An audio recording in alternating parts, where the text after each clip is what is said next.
Hello everyone. So in 9th class chemistry हम discuss कर रहे हैं about the third chapter atoms and molecules. In this chapter in the last video we discuss about atomic symbols. So in the last video हमने discuss किया कि किस तरीके से डाल्टन ने सिंबल्स प्रोवाइड किए एटम्स को आइडेंटिफाई करने के लिए। बर्जीलियस ने अपने सिंबल्स दिए थे। लाइक बर्जीलियस ने कार्बन को रिप्रेजेंट किया C से, हाइड्रोजन को रिप्रेजेंट किया H से, and so on. So in the last atomic symbols क्या होते हैं? Atomic symbols abbreviations for the full name of elements. Abbreviation होता है जब कंप्लीट नाम को हम एक छोटे से लेटर से रिप्रेजेंट करते हैं, उसको हम कहते हैं एब्रीवेशंस। सो एटॉमिक सिंबल्स क्या हुए? Abbreviations for the full name of element. Elements के फुल नेम को छोटे लेटर्स से रिप्रेजेंट जब किया जाता है तो उसको हम कहते हैं atomic symbol. Next one is atomic mass. So अगर आपको एक सिंगल एटम का मास कैलकुलेट करना हो तो वो बहुत ज़्यादा स्मॉल होता है, हम उसको प्रिसाइजली कैलकुलेट नहीं कर सकते।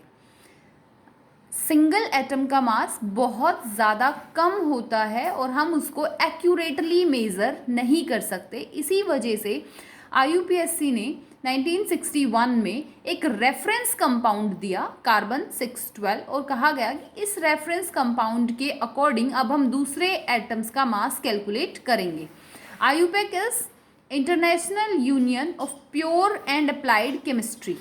IUPAC की फुल फॉर्म याद करनी है आपको, international union of pure and applied chemistry. इन्होंने 1961 में कार्बन 12 को 12 एटॉमिक मास यूनिट इसकी फिक्स की और इसको एक रेफरेंस एलिमेंट डिसाइड किया गया। इसके विद रिस्पेक्ट हम दूसरे एलिमेंट्स का मास कैलकुलेट करेंगे। Next is atomic mass unit. The mass equal to 1/12 of the mass of a carbon 612 atom. Atomic mass unit क्या होता है? Mass equal to 1/12 of the mass of a carbon 612 atom. So 1 AMU को हम कैसे represent करते हैं? Carbon 12 का mass divided by 2। 1 AMU equals to 1.66 into 10⁻26 kilogram. So average mass of an atom of an element in AMU, जो average mass है एक atom का, एलिमेंट के एक एटम का AMU में, उसको हम कहते हैं atomic mass. So average atomic mass क्या हुआ? The average mass of an atom of an element in AMU is called atomic mass. एक एलिमेंट के एटम का जो एवरेज मास होता है उसको हम कहते हैं atomic mass. The relative atomic mass of an element is defined as, जो रिलेटिव एटॉमिक मास है अब उसको कैसे डिफाइन करेंगे हम? The relative atomic mass of an element is defined as the average relative mass of an atom of the element compared with an atom of carbon 12 taken as 12U। यहाँ पे उन्होंने बोला है कि जब आप किसी भी एटम का मास कैलकुलेट कर रहे हैं तो आप उसको कंपेयर करेंगे कार्बन 12 के मास के साथ। जब आप रिलेट करके कैलकुलेट करोगे मास को तो आप उसको कहोगे रिलेटिव एटॉमिक मास। रिलेटिव एटॉमिक मास एक प्योर नंबर है, उसकी कोई यूनिट नहीं होती, जबकि एटॉमिक मास की यूनिट होती है AMU, एटॉमिक मास यूनिट, या उसको U से भी आप रिप्रेजेंट कर सकते हो, represented with the U, and U is going to be unified mass.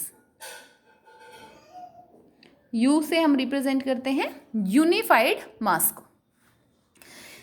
Next in this chapter हम डिस्कस करेंगे एटम्स से क्या क्या बनता है। एटम्स से आयंस बनते हैं, आयंस से आयोनिक कंपाउंड बनते हैं, एटम्स से मॉलिक्यूल्स बनाते हैं, मॉलिक्यूल्स से मॉलिक्यूलर कंपाउंड्स की फॉर्मेशन होती है। Atoms combine together and form elements. Elements में हम डिस्कस करेंगे मेटल, नॉन मेटल, मेटालॉइड्स, इन सब चीज़ों के बारे में। The next thing is chemical formula. Chemical formula दो टाइप के होते हैं, एक होता है मॉलिक्यूलर फार्मूला और एक होता है empirical formula. Molecular formula symbolic representation of any substance represent the actual number of various atoms present in it like water. मतलब मॉलिक्यूलर फार्मूला में जितने भी आपके एटम्स हैं ना वो एज इट इज़ हम रिप्रेजेंट करेंगे। जैसे 2 हाइड्रोजन है, 1 ऑक्सीजन है, तो हम उसको चेंज नहीं कर रहे हैं, वो एज इट इज़ जब हम उसको लिख देते हैं सारे नंबर्स के साथ तो वो कहलाता है molecular formula. The symbolic representation of any substance represent the actual number of various atoms present in it. एक रिप्रेजेंटेशन जिसमें वेरियस एटम्स हैं और वो अपने एक्चुअल नंबर्स के साथ हैं. On the other hand empirical formula simplest formula है जो कि हमें एक लोवेस्ट होल नंबर रेशियो देता है एटम्स का. देखो जैसे NaCl में एक Na है और एक Cl है तो रेशियो हो गया 1:1. C6H6 में अगर हम देखें तो हमारे पास 6 कार्बन है, 6 हाइड्रोजन है, तो इसका सिंपलेस्ट फॉर्मूला हो जाएगा CH 1:1. सिंपली यहाँ पे क्या था 6 कार्बन एंड 6 हाइड्रोजन, सो उसको सिंप्लीफाई कर दिया हमने 1:1. तो CH क्या कहलाता है एम्पिरिकल फॉर्मूला. C6H6 क्या है मॉलिक्यूलर फॉर्मूला एंड CH क्या है empirical formula. On the other hand C6H12O6 this compound is known as glucose. अगर यहाँ पे आप देखेंगे तो यहाँ पे 6 कार्बन है, 12 हाइड्रोजन है और 6 ही ऑक्सीजन है. C6H12O6 6 carbon 12 hydrogen and oxygen भी 6 है. सिंप्लीफाई करो 6 2 1 6 से डिवाइड कर दो सभी को तो फॉर्मूला क्या बनेगा CH2O 1:2:1. तो जब सिंपलेस्ट फॉर्मूला आप निकालते हो तो वो कहलाता है एम्पिरिकल फॉर्मूला, और जब आप सबको एक जैसे नंबर जो प्रेजेंट है उसके साथ लिखते हो तो वो कहलाएगा molecular formula. C6H6 is molecular formula, C6H12O6 is molecular formula, but CH क्या है एम्पिरिकल फॉर्मूला है एंड CH2O क्या है वो भी एक एम्पिरिकल फॉर्मूला है. नेक्स्ट वर्ड आता है हमारे पास एटॉमिसिटी. एटॉमिसिटी होता है number of atoms present in a molecule. एक मॉलिक्यूल में कितने एटम्स प्रेजेंट है उसको हम क्या कहेंगे एटॉमिसिटी कहेंगे. जैसे हीलियम, नियॉन, आर्गन, इन तीनों की एटॉमिसिटी 1 है. एक ही अकेला हीलियम है, अकेला नियोन है, अकेला आर्गन है, तो इसकी एटॉमिसिटी क्या हो गई mono atomic. O2 N2 and H2 2 oxygen, 2 nitrogen, 2 hydrogen, तो एटॉमिसिटी हो गई डाई एटॉमिक. यहाँ पे H2O में देखो 2 हाइड्रोजन 1 ऑक्सीजन टोटल 3. CO2 में 1 carbon 2 oxygen total 3 try atomic. P4 के अंदर टेट्रा एटॉमिक. S8 के अंदर ऑक्टा एटॉमिक. 8 हो गया ना, तो 8 को ऑक्टा एटॉमिक से हम रिप्रेजेंट करते हैं. C60 को कहते हैं बकमिनिस्टर फुलरीन. C60 का क्या नाम है बकमिनिस्टर फुलरीन, और यहाँ पे 60 कार्बन है, सो इसकी एटॉमिसिटी क्या हो गई 60. सो एटॉमिसिटी होता क्या है एक मॉलिक्यूल में कितने एटम्स प्रेजेंट है उसको हम कहते हैं एटॉमिसिटी. एक मॉलिक्यूल में कितने एटम्स प्रेजेंट है उनको हम कहेंगे एटॉमिसिटी. नेक्स्ट हम बात करेंगे आयंस के बारे में. व्हेन एटम लूज और gain electron charged species is formed. जब एक न्यूट्रल एटम इलेक्ट्रॉन को लूज करे या गेन करे तो एक चार्ज्ड स्पीसीज बनती है और उस चार्ज्ड स्पीसीज को हम कहते हैं आयंस. दोबारा देखिए, जब एक एटम इलेक्ट्रॉन को लूज करता है या गेन करता है तो एक चार्ज्ड स्पीसीज बनती है and that charged species is known as ions. The next term is poly atomic ions. Poly का मतलब बहुत सारे. जब पॉली एटॉमिक आयंस को हम डिफाइन करते हैं तो हम कहते हैं a group of atoms carrying a net electrical charge on it. Atoms का एक ऐसा ग्रुप जिस पे टोटल एक ही बार चार्ज आ रहा हो, जैसे SO4 यहाँ पे 4 और 1 5 एटम है बट 2 नेगेटिव इन सभी के ऊपर कलेक्टिवली आ रहे हैं. दोबारा सुनो, ग्रुप ऑफ एटम है जिसके ऊपर एक नेट इलेक्ट्रिकल चार्ज आ जाए, जैसे SO4 ग्रुप ऑफ एटम हो गए 5, इसके पास 2 नेगेटिव आया तो ये हुआ polyatomic ion. Negative charge आ गया तो हमने इसको आयन बोला. CO3 2 नेगेटिव, इस आयन का नाम है sulphate ion. This ion is known as sulphate ion. क्या कहेंगे इसको हम sulphate ion. CO3 2 negative, this one is known as carbonate ion. This one is known as carbonate ion. Chromium CrO4 2 negative is known as chromate ion. This is known as chromate ion. Polyatomic ion क्या हो गए? Group of atoms which have a net electrical charge, उसको कहते हैं polyatomic ions.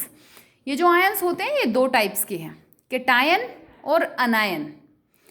Clear? One is cation, another one is अनायन. अब हम देखते हैं कि केटायन की फॉर्मेशन कैसे होती है. Now we are going to discuss about the formation of cation. Formation of cation. We have sodium, atomic number 11, configuration is 281. This is electronic configuration. 281 is electronic configuration. 11 is atomic number and Na represents atomic symbol. Na किसको represent कर रहा है? atomic symbol को. Now Na atomic number 11, 28. अब यहाँ पे हमने क्या कर दिया? एक इलेक्ट्रॉन को बाहर निकाल दिया. We remove this electron. Atomic number is still 11 but the electron count is different this time. और ये किसकी फॉर्मेशन हो गई? +1 केटायन. एक इलेक्ट्रॉन बाहर निकाला तो +1 चार्ज आ गया इसके ऊपर. And cation is formed by loss of electron. Cation कैसे बनता है? इलेक्ट्रॉन के लॉस से केटायन की फॉर्मेशन होती है. जितने इलेक्ट्रॉन आप बाहर निकालेंगे उतना उस पर प्लस चार्ज आ जाएगा. देखो सेकंड, देखो magnesium 12, 2, 8 and 2. This is electronic configuration. 12 is atomic number, magnesium is atomic symbol. Magnesium atomic symbol है, 12 एटॉमिक नंबर है और 282 इलेक्ट्रॉनिक कॉन्फ़िगरेशन है. यहाँ से हमने दो इलेक्ट्रॉन्स को बाहर निकाला. We remove these 2 electrons. Atomic number is still 12, configuration is 28 this time. तो मैग्नीशियम पे कितना चार्ज आएगा? +2 charge is over the magnesium. So इस तरीके से हम किसको फॉर्म करते हैं? केटायन को बनाते हैं. Next is formation of anion. We have chlorine, or let's take the example of fluorine. Atomic number 9, 2 and 7. Fluorine represents symbol. F represents symbol. 9 represents atomic number and 27 represents electronic configuration. +1 electron. यहाँ पे क्या हुआ है? Gain of electron. What happens here? Gain of electron and F converted into F negative. Atomic number is 9 but configuration is changed. अब यहाँ पे कितने electrons आ गए? 28. So this anion is formed here. Now look one thing, यहाँ पे देखिए 28, 28 and 28. एक कॉमन चीज हो रही है सभी में. और ये रीजन क्या है इन सभी का? रीजन इज कि they attain stability. They attain stability. Clear? So यहाँ तक डिस्कस करके आइए, पढ़ के आइए अच्छे से. नेक्स्ट हम नेक्स्ट वीडियो में डिस्कस करेंगे. Thank you.